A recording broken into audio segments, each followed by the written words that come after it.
నమస్కారం. తెలంగాణ వార్తలకు స్వాగతం.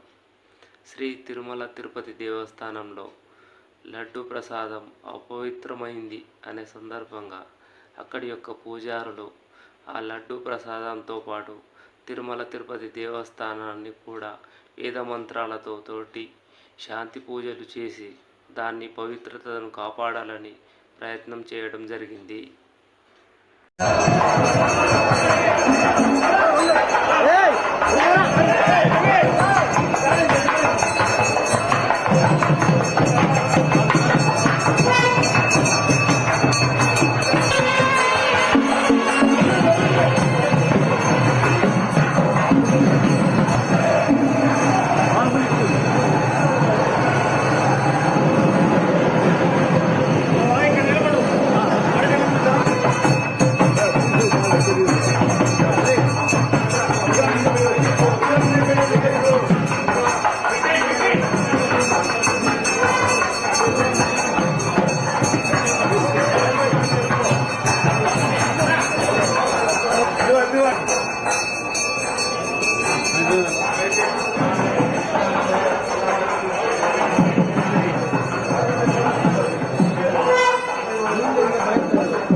లడ్డూలో నెయ్యిలో కొంచెం కల్తీ ఉందని, ఆ కల్తీని ఇటీవల మనం గుర్తించినందువల్ల ఆ కల్తీ యొక్క దోషాలు స్వామివారికి ప్రసాదాల నైవేద్యం తయారు చేసి మనం సమర్పించున్నాం కాబట్టి ఆ యొక్క దోషాలన్నీ పోవడానికి పవిత్రోత్సవాలతో ఆ దోషాలన్నీ పోయినాయి.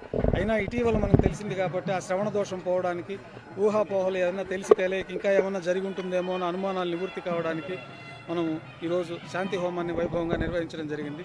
ఆగమ శాస్త్రాల ప్రకారం ఈ శాంతి హోమాలు, ఈ సంప్రోక్షణలు వీటితోటి ఏమన్నా తెలిసి తెలియక జరిగిన దోషాలన్నీ కూడా పరిసమాప్తమవుతాయని మనకు ఆగమ శాస్త్రాలు చెప్తున్నాయి. కాబట్టి భక్తులందరూ కూడా లడ్డూ ప్రసాదం పైన ఎలాంటి అనుమానాలు వద్దు.